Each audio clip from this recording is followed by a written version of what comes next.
ก็ขายดีเนาะทุกคนวันนี้เขามาเบิ้งกูมักตองเนาะทุกคนกูมักตองหักนี่ทุกคนนี่เบิ้งไงทุกคนนี่เบิ้งไงกองอายุอยู่นี่ตู้ปิดตาเสียดายเนาะทุกคนเนาะนี่เขาอยู่สวนทุเรียนคือเก่าทุกคนเนาะแต่ว่าวันนี้พ่นยาใบทุเรียนแล้วเขาสิมาตัดกูมักตองนี่นะทุกคนนี่มันหักนี่ทุกคนเดี๋ยวสิให้เบิ้งนี่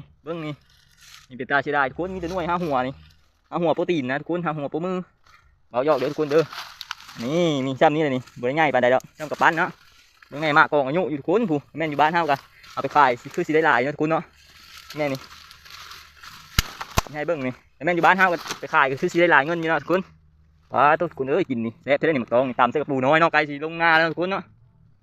เอาเมื่อตำใส่กระปูน้อยเนาะแซ่บเท่านี้เนาะทุกคนเนาะนี่แม่ทุกคนนี่2 งาทุกคนเอ้ย2 งาบางใหญ่ๆนึง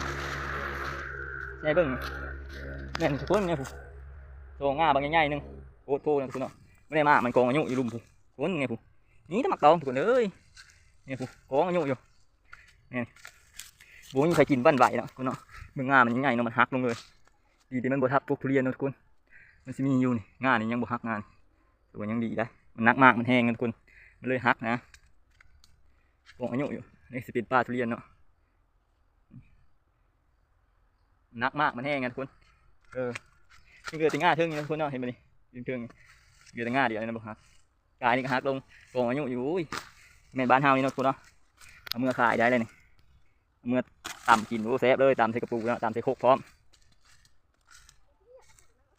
นี่ทุกคนปลาทุเรียนนะก็บ่มีอย่างไรทุกคนใช่เบิ่งตอนนี้เนาะคลิปหน้าเจอกันใหม่เนาะ